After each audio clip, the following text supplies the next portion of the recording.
ग्रंथि कौन करिए मानव शरीर में दो प्रकार की अंतःस्रावी ग्रंथियां पाई जाती हैं। दो प्रकार की ग्रंथियां होती हैं, एक को बोलते हैं अंतःस्रावी ग्रंथियां और एक को बोलते हैं बाह्यस्रावी ग्रंथियां। अपन यहाँ पर सिर्फ अंतःस्रावी ग्रंथियों का अध्ययन करेंगे, बाह्यस्रावी ग्रंथियों का अध्ययन आगे होगा। तो अंतःस्रावी ग्रंथियों की परिभाषा बताएंगे पहले तो, फिर अंतःस्रावी ग्रंथियों से जो रस निकलता है उसका क्या नाम होता है, क्या काम होता है, मानव शरीर में कौन कौन सी अंतःस्रावी ग्रंथियां पाई जाती हैं, इन सब की चर्चा यहाँ पर होगी। सबसे पहले हम बात करेंगे अंतःस्रावी ग्रंथियां किसको बोलते हैं और बाह्यस्रावी ग्रंथियां किसको बोला जाता है, दोनों की परिभाषा लगाएंगे पर। अंतःस्रावी ग्रंथि का मतलब होता है शरीर में कुछ इस प्रकार की ग्रंथियां पाई जाती हैं, शरीर में कुछ इस प्रकार की ग्रंथियां पाई जाती हैं जिनके द्वारा जो रस निकलता है उस रस का नाम आगे क्या रखा है वो आगे बात करेंगे। इन ग्रंथियों से जो रस निकलता है उस रस को शरीर के विभिन्न अंगों तक या संबंधित अंगों तक पहुंचाने के लिए किसी भी प्रकार की नलिकाएं या वाहिकाएं नहीं पाई जाती हैं। इस प्रकार की ग्रंथियों को अंतःस्रावी ग्रंथियां कहते हैं। इसका मतलब सीधा सा ये हुआ कि ये वाहिनी विहीन ग्रंथियां होती, किसी प्रकार की वाहिनियां नहीं पाई जाती, नलिका विहीन या वाहिनी विहीन ग्रंथियां होती हैं। लेकिन यहाँ पर प्रश्न ये आ गया कि जब किसी भी प्रकार की नलिका या वाहिकाएं नहीं होती तो फिर इनके द्वारा जो रस निकलता है वो रस शरीर के विभिन्न अंगों तक कैसे पहुंचता है, इसका प्रश्न होगा आगे। तो परिभाषा को यहाँ पर शब्दों में यह लगा देंगे कि शरीर में पाई जाने वाली वे ग्रंथियां जिनके द्वारा स्रावित रस को संबंधित अंगों तक पहुंचाने के लिए किसी प्रकार की नलिकाएं या वाहिकाएं नहीं पाई जाती हैं, अंतःस्रावी ग्रंथियां कहलाती हैं। इनको नलिका विहीन ग्रंथियां भी बोलते हैं। ये तो होती है अंतःस्रावी ग्रंथियों की परिभाषा। बाह्यस्रावी ग्रंथियों की परिभाषा क्या होती है, शरीर में पाई जाने वाली इस प्रकार की ग्रंथियां, शरीर में पाई जाने वाली इस प्रकार की ग्रंथियां जिनके द्वारा स्रावित रस को संबंधित अंगों तक पहुंचाने के लिए नलिकाएं या वाहिकाएं पाई जाती हैं, बाह्यस्रावी ग्रंथियां कहते हैं। यानी रस को संबंधित अंगों तक पहुंचाने के लिए जिनमें नलिकाएं पाई जाती हैं, रस है वो नलिकाओं के द्वारा, यहाँ पर कोई अंतःस्रावी ग्रंथि है, यहाँ पर वो शरीर का अंग है, इसके द्वारा जो रस स्रावित होगा उस रस को इस अंग तक पहुंचाने के लिए नलिकाएं होती हैं, नलिकाएं पाई जाती है। नलिकाओं या वाहिकाओं के द्वारा यहाँ से रस अंगों तक पहुंचता है, वो तो होती है बाह्यस्रावी ग्रंथियां। यहाँ पर कोई अंतःस्रावी ग्रंथि है, यहाँ पर कोई अंग है शरीर का, और उस ग्रंथि से जो रस निकलता है उस रस को यहाँ तक पहुंचाने के किसी प्रकार की नलिका वाहिका नहीं होती, इनसे रस निकलेगा संबंधित अंगों तक पहुंचेगा। इस प्रकार की जो ग्रंथियां होती वो होती अंतःस्रावी ग्रंथियां या वाहिनी विहीन ग्रंथियां। यह तो होती है अंतःस्रावी ग्रंथियों की परिभाषा। अब आगे बात यह आती है कि अंतःस्रावी ग्रंथियों से जो रस निकलता है, अंतःस्रावी ग्रंथियों से जो रस निकलता है, रस की अपनी बात यह होता है कि इन ग्रंथियों से रस को संबंधित अंगों तक पहुंचाने के लिए नलिकाएं नहीं पाई जाती। तो अंतःस्रावी ग्रंथियों से जो रस निकलता है उस रस का नाम क्या होता है, हार्मोन होता है। उस रस का नाम क्या होता है, हार्मोन होता है। तो अपन रस नहीं बोलेंगे, आगे चलते हुए इसको हार्मोन बोलेंगे।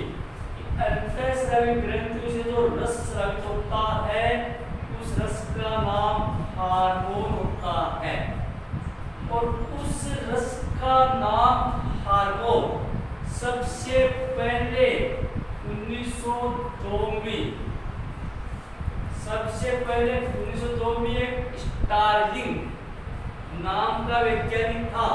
स्टारलिंग नाम का वैज्ञानिक था। स्टारलिंग नाम का वैज्ञानिक था। उस वैज्ञानिक ने उस रस का नाम हार्मोन रखा था। कब? 1902 में। तो यहाँ पर प्रश्न ये होता है कि अंतःस्रावी ग्रंथि स्रावित रस को क्या बोलते हैं? उसको हार्मोन बोलते हैं। उस रस का नाम हार्मोन किसने रखा था? स्टालिन नाम के वैज्ञानिक रखा था। कब? 1902 में रखा था। तो ये सारे प्रश्न ऐसे हो गए कि अंतःस्रावी ग्रंथि स्रावित रस का नाम हार्मोन होता है। उसका नाम हार्मोन सबसे पहले 1902 में स्टालिन नाम के वैज्ञानिक ने रखा था। इसके बाद में आगे बात आती है कि जो रस निकलता है उस रस को हार्मोन बोलते हैं। तो हार्मोन की परिभाषा क्या होती है? किसको बोलते हैं हार्मोन? हार्मोन किसे कहते हैं? स्टालिन का नाम हार्मोन तो रख दिया, लेकिन हार्मोन होता क्या है? क्या परिभाषा होती है हार्मोन की? तो हार्मोन की परिभाषा होती है, हार्मोन अंतःस्रावी ग्रंथियों से स्रावित रस को हार्मोन कहते हैं।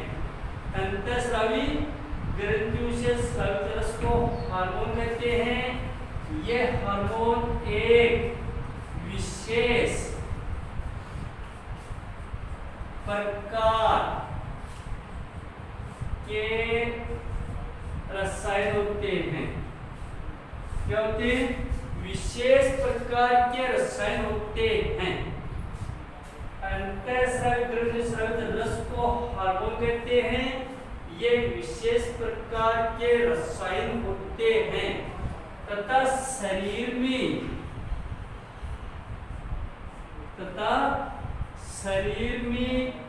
अल्प मात्रा में स्रावित होते हैं। बहुत ज्यादा मात्रा में नहीं होते ये रुधिर में या शरीर में अल्प मात्रा में स्रावित, बहुत कम मात्रा होती है इनकी, बहुत कम मात्रा में अल्प मात्रा में स्रावित होते हैं। लेकिन इतनी अल्प मात्रा में स्रावित होते हुए शरीर में होने वाली जो विभिन्न प्रकार की जैविक क्रियाएं होती हैं उन सब पर ये नियंत्रण करते हैं। इतनी महत्वपूर्ण होते हैं। होते अल्प मात्रा में स्रावित, अल्प मात्रा में स्रावित होते हैं, लेकिन अल्प मात्रा में स्रावित होते हुए शरीर में होने वाली विभिन्न प्रकार की जैविक क्रियाओं पर नियंत्रण करते हैं। विभिन्न प्रकार की जैविक क्रियाओं पर नियंत्रण करते हैं। अब यहाँ पर अपन कौन कौन सी जैविक क्रियाओं पर नियंत्रण करता है चर्चा यहाँ पर नहीं करेंगे। ये चर्चा आगे होगी कौन सा हार्मोन वो किस प्रकार की जैविक क्रियाओं पर नियंत्रण करता है, किस हार्मोन का क्या काम होता है, ये बात आगे होगी। यहाँ पर अपनी परिभाषा लगाई है हार्मोन की कि अंतःस्रावी ग्रंथियों से स्रावित रस को हार्मोन कहते हैं। ये एक विशेष प्रकार के रसायन होते हैं जो अल्प मात्रा में स्रावित होते हैं तथा शरीर में होने वाली विभिन्न जैविक क्रियाओं पर नियंत्रण करते हैं, हार्मोन कहलाते हैं। इसके बाद में अगला जो प्रश्न है वो प्रश्न आता है कि हार्मोन का शाब्दिक अर्थ क्या होता है। डिक्शनरी में हिंदी में तो होते शब्दों के, अंग्रेजी में शब्दों के अर्थ होते। इसी प्रकार से हार्मोन का शाब्दिक अर्थ क्या होता है, इसका हिंदी में अर्थ क्या होता है। इसका शाब्दिक अर्थ होता है मैं उत्तेजित करता हूं। ये इसका शाब्दिक अर्थ होता है मैं उत्तेजित करता हूं। ये इसका अर्थ होता है शब्दों में अर्थ इसका ये दिखता है। वो तो परिभाषा थी इसकी और ये इसका शाब्दिक अर्थ है कि मैं उत्तेजित करता हूँ। यह हार्मोन का अर्थ होता है मैं उत्तेजित करता हूँ। इसे हम लोग हर जैविक क्रिया को उत्तेजित करेगा, तो इसका अर्थ ये निकलेगा कि मैं उत्तेजित करता हूँ। ये इसका शाब्दिक अर्थ होता है। इसके बाद में अगला जो प्रश्न आता है वो प्रश्न ये आता है कि अंतःस्रावी ग्रंथि से रस निकलता है, रस का नाम अपने हार्मोन रख दिया। अब इसका नाम रस नहीं बोलेंगे, हार्मोन बोलेंगे। तो अंतःस्रावी ग्रंथि से जो हार्मोन निकलता है वो शरीर के विभिन्न अंगों तक पहुंचता कैसे है? क्योंकि वो नलिका तो पाई नहीं जाती, वाहिका होती नहीं, नलिका होती नहीं, तो कोई ग्रंथि है, इस ग्रंथि से रस निकला तो संबंधित अंगों तक जाएगा कैसे? ये ग्रंथि है, ये अंतःस्रावी ग्रंथि है, यहाँ पर अंग है और इसके द्वारा जो हार्मोन निकलता है उस हार्मोन की अवस्था उस अंग को है। बीच में वो नलिका है नहीं, वाहिनी है नहीं, तो फिर ये हार्मोन उस अंग तक कैसे पहुंचेगा? प्रश्न है कि जाएगा कैसे? किसी प्रकार की नलिका ही नहीं तो जाएगा कैसे? गांव के चौक में टैंक बना हुआ है, टंकी बनी हुई है, घर पे टूटी लगी हुई है, पाइपलाइन है नहीं बीच में, लेकिन उस पानी को टूटी तक लाना है, तो कैसे जाएगा? वही बात यहाँ पर है, ये ग्रंथि है, बीच में नलिका है नहीं, यहाँ पर अंग है, तो आएगा कैसे ये रस? तो यहाँ पर इसका प्रश्न ये बनेगा कि अंतःस्रावी ग्रंथि से स्रावित रस वो संबंधित अंगों तक कैसे पहुंचेगा? आएगा कैसे?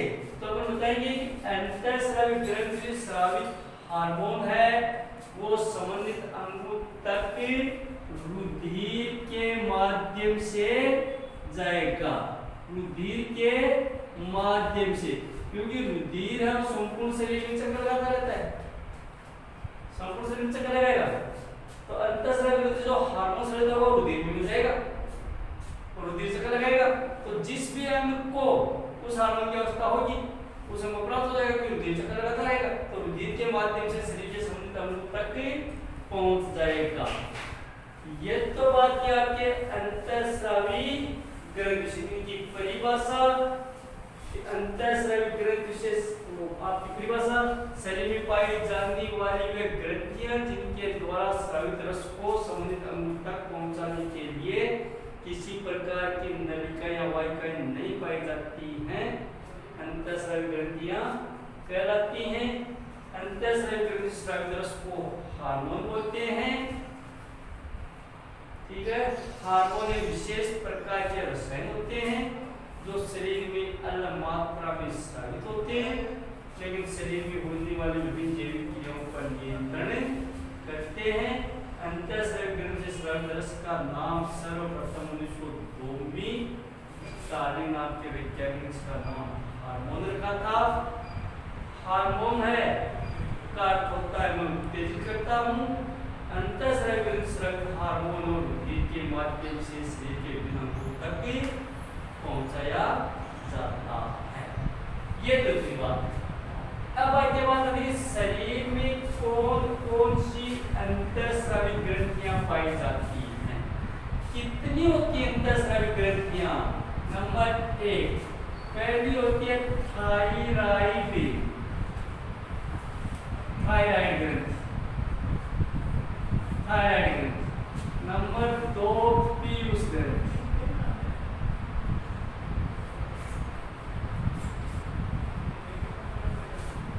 नंबर 3 अग्नाशय ग्रंथि,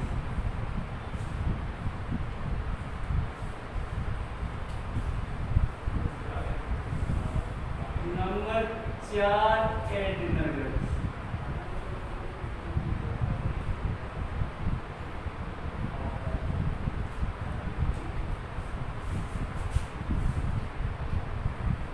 एड्रिनल ग्रंथि, नंबर 5 जनन ग्रंथि,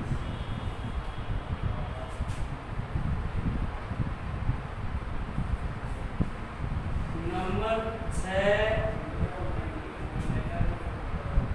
पैराथायराइड,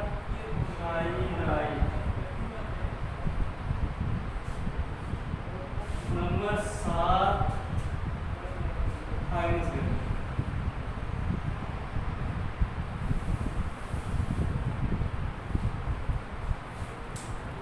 नंबर 8 लीनियर ग्रेविटी।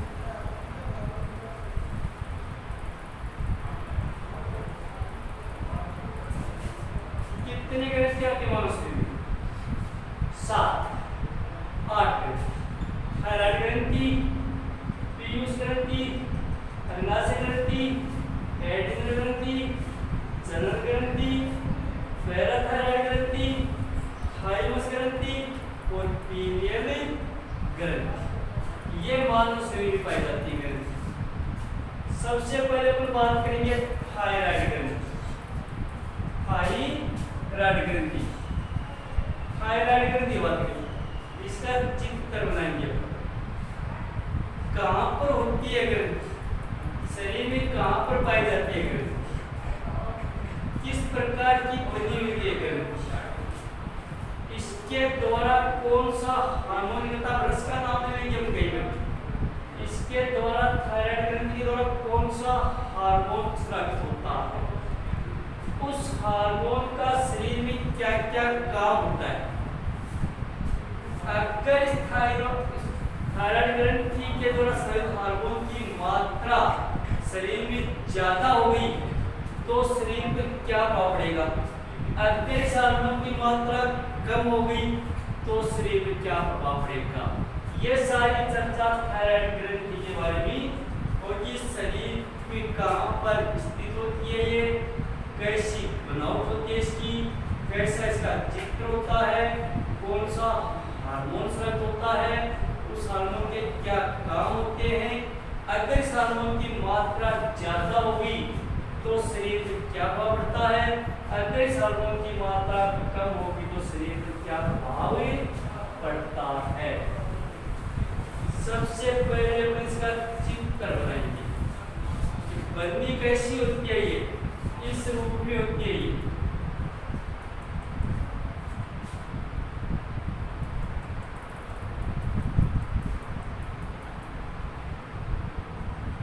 ये इस रूप की होती है।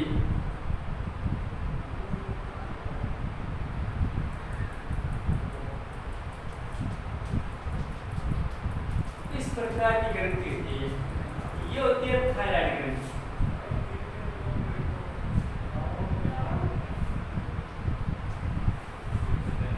थायराइड ग्रंथि दो पिंड होते हैं, एक का नाम होता है दायां पिंड, एक का नाम होता है बायां पिंड या दाईं पाली बोतो या बाईं पाली बोतो। इसका नाम होता है सेतु। तो ये तो रचना पाई जाती है दो, तो इसको बोलते हैं पैराथायराइड ग्रंथि।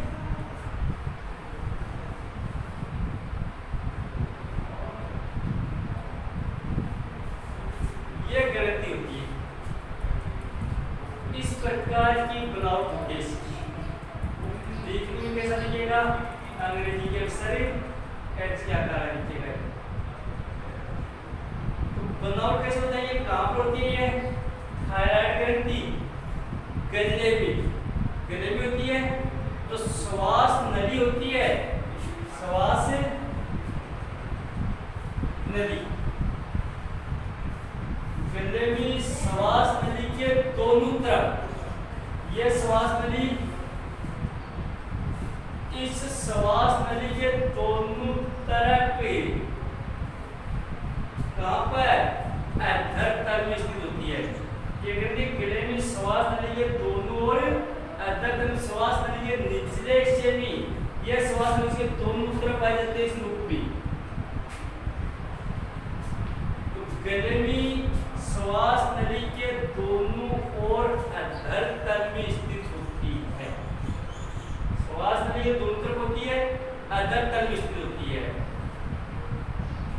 अंग्रेजी अक्षर एच के आकार की होती है। दिख रही है, अंग्रेजी अक्षर एच के आकार की होती है, गहरे लाल रंग की होती है। अगर देखेंगे तो इसका रंग है वो तो गहरा लाल दिखाई देगा, गहरे लाल रंग की होती है।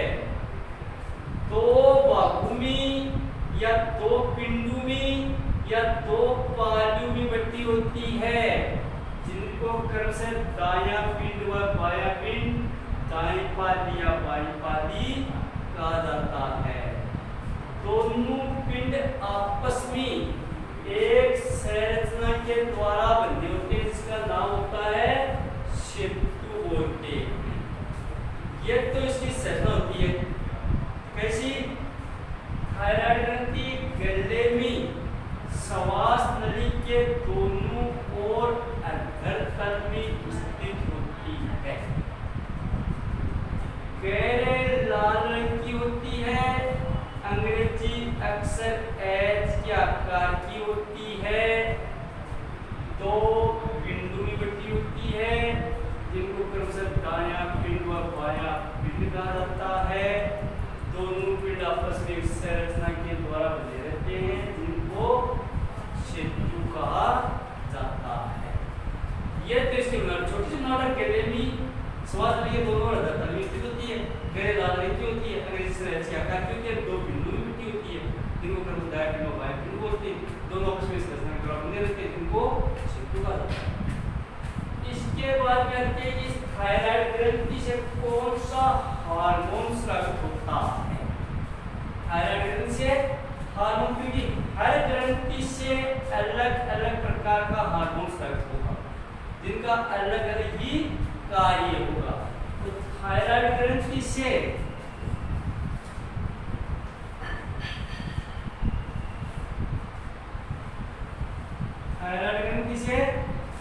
थायरोक्सिन हार्मोन स्रावित होगा। थायराइड ग्रंथि से थायरोक्सिन नामक हार्मोन स्रावित होगा। थायराइड ग्रंथि से जो विशेष प्रकार का रसायन रस, जिनका नाम हार्मोन रखा था, उनका नाम होगा थायरोक्सिन नामक हार्मोन स्रावित होगा। और थायरोक्सिन हार्मोन के निर्माण में आयोडीन तत्व सहायक होता है। आयोडीन तत्व सहायक होता है। इसका मतलब यह हुआ कि थायरोक्सिन हार्मोन है वो आयोडीन से बना हुआ होता, आयोडीन तत्व से बना हुआ होता है। इसका मतलब आगे प्रश्न आएगा कि थायरोक्सिन हार्मोन की कमी से शरीर में कौन सा रोग होता है, या आयोडीन की कमी से शरीर में कौन सा रोग होता है। क्योंकि थायरोक्सिन हार्मोन की कमी होगी तो भी आयोडीन की कमी होगी, और आयोडीन की कमी होगी तो थायरोक्सिन हार्मोन की कमी होगी, क्योंकि थायरोक्सिन हार्मोन वो आयोडीन नामक तत्व से मिलकर बना हुआ होता है। ये थायरोक्सिन हार्मोन स्रावित होता है थायराइड ग्रंथि से। अब आगे बात करते हैं थायरोक्सिन हार्मोन के काम क्या होते हैं, थायरोक्सिन हार्मोन के कार्य। क्योंकि अब भी एक परिभाषा लिखी थी अपनी कि विशेष प्रकार रसायन होते हैं, अल्प मात्रा में स्रावित होते हैं, लेकिन शरीर में होने वाली विभिन्न जैविक क्रियाओं पर नियंत्रण करते हैं। तो क्या कार्य होंगे थायरोक्सिन हार्मोन के, कौन कौन से कार्य होते हैं, किन किन जैविक क्रियाओं को नियंत्रित करता है thyroxine hormone. Number 1, thyroxine hormone शरीर में होने वाली उपापचयी, शरीर में होने वाली उपापचयी क्रियाओं पर नियंत्रण करता है। पहला काम तो होता है थायरोक्सिन हार्मोन का ये, शरीर में होने वाली उपापचयी क्रियाओं पर नियंत्रण करता है। भोजन के पाचन से संबंधित जो क्रियाएं होती हैं उन पर थायरोक्सिन हार्मोन नियंत्रण करता है। तो थायरोक्सिन हार्मोन उपापचयी क्रियाओं पर नियंत्रण करता है। नंबर 2, थायरोक्सिन हार्मोन कोशिकीय श्वसन दर को नियंत्रित करता है। क्या करता है? थायरोक्सिन हार्मोन कोशिकीय श्वसन दर को नियंत्रित करता है। श्वसन की जो दर होती है उसको नियंत्रित करता है। 1 मिनट में श्वसन क्रिया कितनी होती है उस पर नियंत्रण थायरोक्सिन हार्मोन करता है। न तो श्वसन की दर को ज्यादा होने देता है और न श्वसन दर को कम होने देता है। तो कोशिकीय श्वसन दर को नियंत्रित करता है। शरीर में श्वास लेने की जो दर होती है उस दर पर नियंत्रित थायरोसिन हार्मोन करता है। अगर थायरोसिन हार्मोन की मात्रा ज्यादा हो जाती है श्वसन की दर बढ़ जाती है, अगर थायरोसिन हार्मोन की मात्रा कम हो जाती है श्वसन की दर कम हो जाएगी। नियंत्रण ये रहता है इस पर।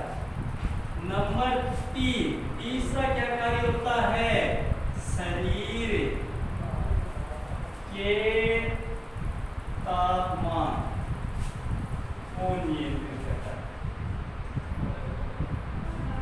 शरीर के तापमान को नियंत्रित तथा शरीर का जो तापमान होता है उसको नियंत्रित ये करता है। न तो तापमान को ज्यादा होने देता है, न तापमान को कम होने। तो फिक्स इतना ताप होता शरीर का, उस ताप को नियंत्रित यह हार्मोन ही करता है। तो 3 महत्वपूर्ण कार्य होते हैं इसके। एक तो उपापचयी क्रियाओं पर नियंत्रण करता है, एक कोशिकीय श्वसन दर को नियंत्रित करता है और एक शरीर के ताप को नियंत्रित करता है। ये 3 थायरोसिन हार्मोन के मुख्य कार्य होते हैं। अगर थायरोसिन हार्मोन की मात्रा में या थायरोसिन हार्मोन का शरीर में संतुलन बिगड़ जाएगा तो ये तीनों के तीनों कार्य प्रभावित होंगे। श्वसन की दर भी अनियंत्रित हो जाएगी, उपापचयी क्रिया भी अनियंत्रित हो जाएगी और शरीर का तापमान भी अनियंत्रित हो जाएगा। तो 3 महत्वपूर्ण कार्य ये करता है। औठा अलग मात्रा में स्रावित है लेकिन 3 महत्वपूर्ण कार्य करता है। अगला जो पॉइंट आएगा वो आएगा थायरोसिन हार्मोन की अधिकता के प्रभाव। अगर थायराइड ग्रंथि अधिक सक्रिय हो गई तो थायरोसिन हार्मोन अधिक मात्रा में स्रावित होगा। जब रुधिर में थायरोसिन हार्मोन की मात्रा बढ़ जाएगी, आवश्यकता से ज्यादा हो जाएगी, तो शरीर में क्या क्या प्रभाव पड़ेगा, कौन कौन सी क्रियाएं प्रभावित होंगी। क्योंकि ये बात है कि कोई भी हार्मोन हो, चाहे वो अल्प मात्रा में स्रावित होगा तो भी शरीर में होने वाली विभिन्न जैविक क्रियाओं पर नियंत्रण करेगा, जैविक क्रियाओं पर करेगा। तो अगर थायरोसिन हार्मोन की मात्रा आवश्यकता से ज्यादा हो गई, इसका संतुलन बिगड़ गया, थायराइड ग्रंथि ज्यादा सक्रिय हो गई, अधिक सक्रिय हो गई, तो जितनी ज्यादा अधिक सक्रिय होगी उतना अधिक मात्रा में थायरोसिन हार्मोन स्रावित होगा। और थायरोसिन हार्मोन जब थायरोसिन हार्मोन की मात्रा बढ़ जाएगी तो शरीर में क्या क्या प्रभाव पड़ेगा, यानी थायरोसिन हार्मोन की अधिकता के प्रभाव। अधिक मात्रा में स्रावित होने पर थायरोसिन हार्मोन की अधिकता के प्रभाव, क्या क्या प्रभाव पड़ेंगे थायरोसिन हार्मोन के जब मात्रा ज्यादा हो जाएगी। तो पहला प्रभाव पड़ेगा, अगर रुधिर में थायरोसिन हार्मोन की मात्रा आवश्यकता से ज्यादा हो जाएगी तो उपापचयी क्रियाओं की दर बढ़ जाएगी। क्योंकि मात्रा नियंत्रित होती है तो उपापचयी क्रियाओं की दर पर यह नियंत्रण करता है। तो उपापचयी क्रियाओं की दर बढ़ जाएगी, पहला प्रभाव ये बढ़ेगा। उपापचयी क्रियाओं की दर जब बढ़ जाएगी तो भोजन का पाचन है वो तीव्र गति से होगा। भोजन का पाचन जब तीव्र गति से होगा तो व्यक्ति को बार बार भूख लगेगी, बार बार भूख लगेगी तो व्यक्ति को बार बार भोजन लेना पड़ेगा। जब बार बार भोजन लेगा वो तो फिर व्यक्ति को नींद ज्यादा आएगी, आलस्य आ जाएगा, काम करने की जो शक्ति होती है, कार्य क्षमता होती है वो व्यक्ति की घट जाएगी। ये सारे प्रभाव पड़ेंगे थायरोसिन हार्मोन की अधिकता के कारण। नंबर 2, थायरोसिन हार्मोन की अधिकता के कारण कोशिकीय श्वसन दर बढ़ जाएगी। तो सांस लेने की औसत दर होती है 16 से 18 बार। अगर थायरोसिन हार्मोन की मात्रा ज्यादा हो जाएगी तो सांस लेने की दर क्या हो जाएगी, बढ़ जाएगी। नंबर 3, अगर थायरोसिन हार्मोन की मात्रा रुधिर में अवस्था से ज्यादा हो जाएगी तो शरीर का तापमान अनियंत्रित हो जाएगा। अधिकता के कारण तापमान क्या होगा, बढ़ जाएगा। तो किस ताप होता है शरीर का, क्योंकि मनुष्य समतापी होता है, उसका ताप नियत रहता है। अगर थायरोसिन हार्मोन की मात्रा ज्यादा हो जाएगी तो फिर शरीर का तापमान बढ़ जाएगा। ये सारे प्रॉपर्टी है थायराइड हार्मोन की अधिकता के कारण। अगर थायराइड ग्रंथि कम सक्रिय होगी, थायराइड ग्रंथि कम सक्रिय होगी तो थायराइड हार्मोन कम मात्रा में स्रावित होगा। तो थायराइड हार्मोन की कमी जब हो जाएगी, कमी के प्रभाव, थायराइड हार्मोन की कमी हो जाएगी तो शरीर पर क्या क्या प्रभाव पड़ेगा। थायराइड हार्मोन की कमी के प्रभाव, पहला प्रभाव पड़ेगा, अगर शरीर में थायराइड हार्मोन की मात्रा कम हो जाएगी या थायराइड ग्रंथि कम सक्रिय होगी तो थायराइड हार्मोन कम स्रावित होगा। थायराइड हार्मोन कम स्रावित होगा तो थायराइड हार्मोन की मात्रा कम हो जाएगी। शरीर में थायराइड हार्मोन की मात्रा कम होने से शरीर में होने वाली उपापचय क्रियाओं की दर मंद पड़ जाएगी। उपापचय क्रियाओं की दर मंद पड़ जाएगी। उपापचय क्रियाओं की दर जब मंद पड़ जाएगी तो फिर भोजन के पाचन की जो गति है वो मंद हो जाएगी। भोजन के पाचन की गति मंद होगी तो व्यक्ति को भूख कम लगेगी। भूख कम लगेगी तो व्यक्ति खाना कम खाएगा। खाना कम खाएगा तो भी व्यक्ति को आलस्य आ जाएगा, कमजोर हो जाएगा और व्यक्ति काम करने की जो कार्य क्षमता है वो कम हो जाएगी। नंबर दूसरा क्या पड़ता है, कोशिकीय संश्लेषण दर वो मंद पड़ जाएगी, अधिक हो जाएगी और थायराइड हार्मोन की कमी कर कोशिकीय संश्लेषण दर वो क्या हो जाएगी, मंद पड़ जाएगी। नंबर 3, थायराइड हार्मोन की कमी के कारण शरीर का तापमान कम हो जाएगा। तापमान कम हो जाएगा, अधिकतम तापमान अधिक हो जाएगा, कमी के कारण तापमान कम हो जाएगा। ये तो थायराइड हार्मोन की अधिकता की कमी के प्रभाव। अब अगला जो प्रश्न आएगा वो प्रश्न आएगा कि थायराइड हार्मोन की कमी से शरीर में कौन सा रोग होता है। तो लगातार थायराइड हार्मोन की वृद्धि में कमी हो जाएगी तो थायराइड हार्मोन की जब कमी होगी तो आयोडीन की कमी शरीर में, तो थायराइड हार्मोन की कमी के कारण शरीर में क्या होता है, थायराइड हार्मोन शरीर में थायराइड हार्मोन की कमी के कारण जो गला होता है, क्योंकि गले नहीं पाई जाती तो जो गला तो गला सूज करके नीचे लटक आता है। गला सूज जाएगा ऐसे, वो सूज करके नीचे लटकाएगा। गला सूज कर जब नीचे लटकाता है तो एक रोग होता है और उस रोग का नाम होता है गलगंड या झिंगा बोलते इसको। गलगंड या झिंगा नामक रोग हो जाता है। इसका मुख्य लक्षण होता है गलगंड झिंगा, गला सूज करके नीचे लटक आता है। किस हार्मोन की कमी के कारण होता है गलगंड रोग, थायराइड हार्मोन की कमी के कारण। चूंकि थायराइड हार्मोन के निर्माण में आयोडीन तत्व सहायक होता है इसलिए आयोडीन की कमी के कारण ये रोग होता है। इस रोग से बचाव के लिए आयोडीन युक्त नमक का सेवन करना चाहिए। जितना शरीर को आयोडीन चाहिए उतना आयोडीन देना चाहिए, तो आयोडीन युक्त नमक का सेवन करना चाहिए। या फिर जिन खाद्य पदार्थ में आयोडीन की मात्रा ज्यादा होती है उन खाद्य पदार्थों का सेवन करना